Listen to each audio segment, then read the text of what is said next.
Hi welcome to Ramesh டெரிஸ். இன்றைக்கி நம்மளோட சேனல் என்ன பார்க்க போகிறீங்க அப்படின்னு பார்த்தீங்கன்னா, ஒரு சிஸ்டர் இப்போ நான் வந்து வேல்மாறல் பற்றி டே 1 நான் படிக்க போகிறேன்ட்டு ஒரு வீடியோ போட்டிருந்தேன். ஸோ அதில் ஒரு சிஸ்டர் வந்து கமெண்ட் பண்ணியிருந்தாங்க, நீங்கள் வந்து 48 நாளும் வந்து பிரம்ம முகூர்த்த பூஜை பண்ணும்போது நான்வெஜ் சாப்பிடாம இருந்தீங்களா அப்படின்ட்டு போட்டிருந்தாங்க.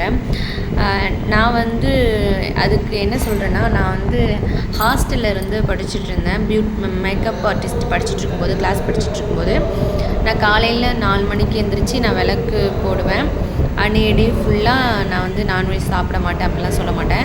4 மணிக்கு எழுந்துச்சி நான் குளிச்சுட்டு நான் விளக்கு போட்டுட்டு சாமி கும்பிட்டுட்டு நான் 3:30 அதாவது 4 to 6 போல் 1 hour வந்து உட்காந்து தியானம் மாதிரி பண்ணுவேன். அந்த ஹாஸ்டலில் என்னோடய ஃப்ரெண்ட்ஸ்லாம் கேட்பாங்க, எதுக்கு நீ வந்து நானே வந்து இந்த ஹாஸ்டலில் இருக்கும்போது 6 விளக்கு அப்புறம் எண்ணெய் அதெல்லாம் வாங்கிட்டு போய் டெய்லியும் நான் குளிச்சுட்டு பூஜை பண்ணுறது உண்டு.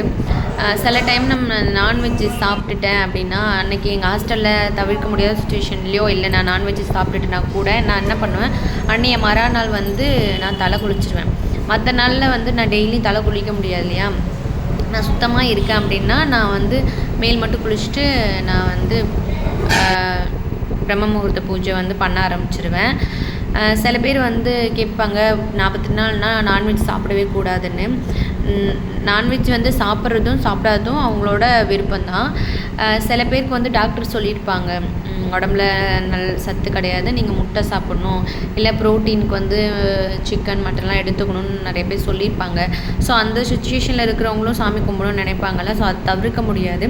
நீங்கள் இன்றைக்கி நான்வெஜ் சாப்பிட்றீங்க அப்படின்னீங்கன்னா மறுநாள் நீங்கள் என்ன பண்ணுங்க, தலைக்கு குளிச்சுடுங்க. தலைக்கு குளிச்சுட்டு நீங்கள் எப்பவும் போல் நீங்கள் பூஜை பண்ணலாம். இது மாதிரி பீரியட்ஸ் ஆகுறாங்க என்ன பண்ணுறது, பீரியட்ஸ் ஆகுறாங்க அந்த 5 நாள் வந்து தவிர்த்துடுங்க. அந்த 5 நாள் தவிர்த்துட்டு அதுக்கப்புறம் உங்களுக்கு வந்து பீரியட் இல்லாமல் இருக்கு இல்லையா, அன்னையிலேருந்து நீங்கள் அதை 48 நாளை வந்து கண்டினியூவாக நீங்கள் பண்ணலாம். சில பேர் வந்து கணவன் மனைவி கூட இருப்பாங்க இல்லையா, ஸோ அவங்களும் என்ன பண்ணணும்னா, தலைக்கு நீங்கள் மறுநாள் வந்து தலைக்கு குளிச்சுட்டு நீங்கள் எப்போதும் போல் பூஜை பண்ணுற மாதிரி பூஜை பண்ணலாம். இந்த பிரம்ம முகூர்த்த பூஜைக்கு வந்து முகூர்த்த பூஜைன்றது வேறு, வேல்மாறல் பூஜைன்றது வேறு. நம்ம வந்து பிரம்ம முகூர்த்த பூஜைன்றது நம்ம பிரம்மனையோ மற்ற கடவுளையும் நினச்சி கும்பிட்றது. இப்போது வேல்மாறல் பூஜைன்றது நம்ம முருகனை மட்டும் நினச்சி வழிபடுறது. நம்ம எந்த ஒரு கடவுளை நினச்சி ஒரு விஷயம் பண்ணணுன்னாலும் 48 மண்டலம் எடுத்துப்பாங்க. ஒரு சக்கரை நோயாக இருக்கட்டும், ஒரு நோயாளியாக இருக்கட்டும், ஏதாவது ஒரு மாத்திரை சாப்பிட்னா கூட டாக்டர் சொல்லுவாங்க, 48 நாள் இதை சாப்பிடுங்க சரியாயிடும், 48 நாள் இதை பண்ணுங்க சரியாயிடும்பாங்க. அது வந்து ஒரு மண்டலத்தை தான் குறிக்கும். அதனால தான் எந்த ஒரு பூஜை பண்ணாலும் 48 நாள் நம்ம அதை பண்ணோன்னா அந்த பூஜை வந்து நல்லபடியாக நிவர்த்தி ஆகும் நம்ம வேண்டுதல் அப்படின்ட்டு முன்னோர் சொல்லியிருக்காங்க. இது வந்து வேல்மாறல் நம்ம படிக்கிறது வந்து ரொம்ப ரொம்ப நல்லது. அதுவும் இல்லாமல் இந்த வெற்றிலை தீபம் போட்டு நம்ம அதை 9 வாரம் பண்ணுறதுன்றது, நம்ம ஏதாவது நமக்கு ஒரு வேலை கிடைக்கல, இல்லை ஒருத்தவங்கள்ட்டேருந்து பணம் வரலை, இல்லை எனக்கு வந்து நான் எதிர்பார்த்த காரியம் வந்து நடக்கலை, இல்லை என்னோடய எதிரிக்கிட்டேருந்து எனக்கு இந்த பிரச்சனை இருக்குது, இப்படின்ற எல்லாத்தையும் தீர்த்து வைக்கிறது தான் இந்த வேல்மாறல். வேல்மாறல் நம்ம படிக்கிறோன்னா நம்ம லைஃப்பில் வந்து ரொம்ப ரொம்ப மிராக்கலான விஷயம்லாம் நடக்கும்.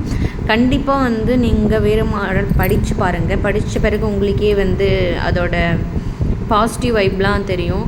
நிறைய பேருக்கு பயம் பதட்டம் இது எல்லாமே இருக்கும். நான் வந்து வேல்மாறல் புக்கு நான் எப்படி வாங்கினேன் அப்படின்னு பார்த்தீங்கன்னா, ஆன்லைனில் அமேசானில் தான் வாங்கினேன். அதோடய ப்ரைஸ் வந்து 150 ரூபா தான். நான் டே 1 தான் படித்தேன். நான் படிக்கும்போது நான் 4 மணிக்கு எழுந்து படிக்கும்போது எனக்கு நிறைய பிழை இருந்துச்சு. அதாவது மனசு வந்து ரொம்ப அதாவது அலைப்பாஞ்சுது, அதாவது மைண்டு டைவர்ட் ஆகிட்டே இருந்துச்சு. என்னால் ஒரு நிலையை படிக்கவே முடியல.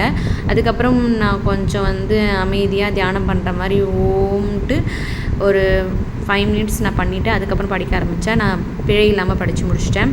நான் கோயிலுக்கு போகும்போது என்ன நடந்துச்சுன்னா, ஒரு இன்சிடெண்ட் நடந்துச்சு. சொன்னேன் இல்லையா, நான் வந்து பூ வந்து மாலை மாதிரி கட்டினேன். நான் வீட்லேயே கட்டிட்டு முதல் நாள் கட்டும்போது நான் யோசித்தேன், என்னடா இது எப்படின்னா, கோயிலில் ரொம்ப கூட்டமாக இருக்கும், பூவெல்லாம் வாங்கி என்ன பண்ணிடுவாங்கன்னா, சாமி கடவுளுக்கு முன்னாடியே வந்து விக்கிரகம் மாதிரி வச்சுருக்காங்க. வள்ளி தெய்வானை முருகர் அப்படின்னு சொல்லிட்டு விக்கிரகம் வச்சுருக்காங்க.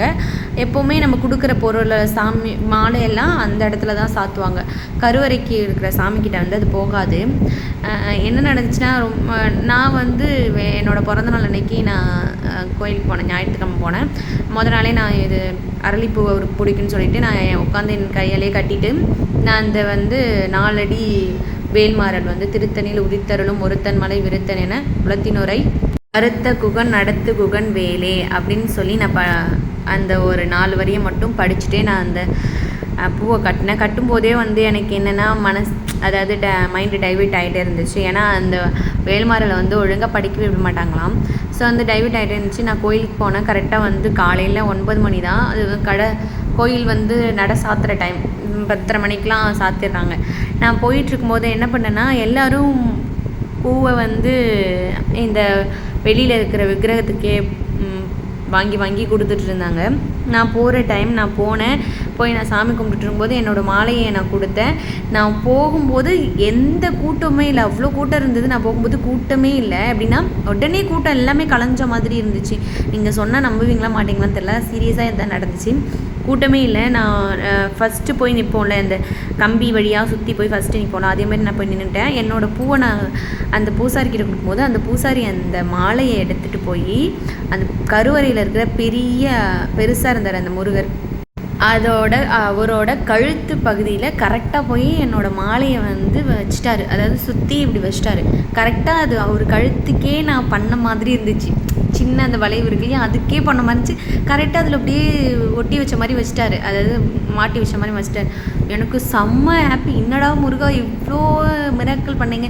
சரி, நம்மளோட பூவும் எல்லார மாதிரி இந்த மாதிரி விக்கிரகத்திலே வெளியே வந்துடும், கிட்ட வராது போல் இருக்குது, வெளியே சாமிக்கே வந்துடும் போல் இருக்குன்னு கரெக்டாக என்னோடய பூ கரெக்டாக கழுத்துக்குள்ளே போணுச்சு. நான் சாமி கும்பிட்டு முடிச்சுட்டு சுற்றி வந்து கீழே உட்காந்தேன். கொஞ்சம் நேரம் கோயிலில் இருக்கிறோம், உட்காருவேன். கருவறையை சாத்துறாங்க, க்ளோஸ் பண்ணுறாங்க. எனக்கு ரொம்ப ஆச்சரியமாக இருந்துச்சு. என்ன இவ்வளோ மிராக்கள். ஓகே, நமக்காக நம்ம வரணுன்றதுக்காக நான் கரெக்டான டைமுக்கு வந்திருக்கேனா இல்லை, சரி இதெல்லாம் ஒரு விஷயமா அப்படின்னு கூட நினைப்பீங்க. என் லைஃப்பில் நிறைய மிராக்கள் நடந்துச்சு.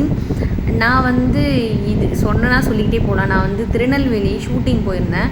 திருநெல்வேலியிலேருந்து திருச்செந்தூருக்கு வந்து 3/4 மணி நேரம். பட் ஆனால் எனக்கு வந்து திருநெல்வேலியில் பஸ் புக் பண்ணுறாங்கன்னா போயிட்டு வர்றது மட்டும்தான் எனக்கு தெரியும். வேறு எந்த இடமும் தெரியாது எனக்கு திருநெல்வேலி. ஆனால் எங்கள் அம்மா சொன்னாங்க, உன்னால் திருச்செந்தூர் போகவே முடியாது, நீ வேணால் இன்னொரு நாள் போய்க்கலாம், நீ வந்துருந்தாங்க. எப்படியாவது நான் அந்த கடவுளோட அதாவது அந்த எல்லையை நான் மிதிச்சுட்டு தான் வருவேன்னு சொல்லிட்டு ரொம்ப வைராக்கியமாக என்ன பண்ணிட்டேன். ஷூட் 4 மணிக்கு முடிஞ்சிருச்சு.